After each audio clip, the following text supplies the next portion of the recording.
Information দেই। আচ্ছা, ফোনে কথা বললে, কোনো মেয়ের সাথে গল্প করলে, রাস্তায় কারোর সাথে কথা বললে, বা কোনো সুন্দর ভিডিও দেখলে, বা কোনো সুন্দর মেয়ে দেখলে, দেখবে পিয়ের মাথা থেকে একটা চিনি শিরার মতন একটা আঠালো চিপচিপা একটা রস বেরোয়। সেটা কি বলতো? কেন আসে বলতো? সেটা কি সবার আসে? সবসময় আসে?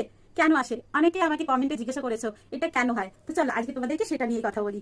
আচ্ছা, তোমরা যদি কখনো কোনো খাবার দেখো, তোমার পছন্দের খাবার, তাহলে কি হয়?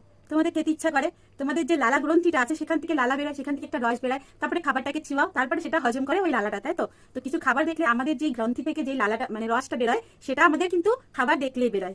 সেম যখন যখন তোমরা দেখো কোনো ভিডিও বা কোনো ফোনে কথা বলো, তখন কিন্তু ওইখানে একটা যে ইটা আছে, মানে গলিটা আছে, ওর পাশে একটা গ্ল্যান্ড আছে কুপার নামে, ওই গ্ল্যান্ড থেকে একটা রস বেরোয়, আর সেটাই হচ্ছে গিয়ে ওই রসটা। ওটা কিন্তু তোমার যে জায়গাটা আছে ওটাকে স্মুথ করে দেয়। ওটা কিন্তু কোনো খারাপ কিছু না, ওটা খুব মানে শরীরেরই একটা, যেমন গ্ল্যান্ড, যেমন আমাদের মুখে লালা আসে, সেরকম ওটাও একটা রস আসে।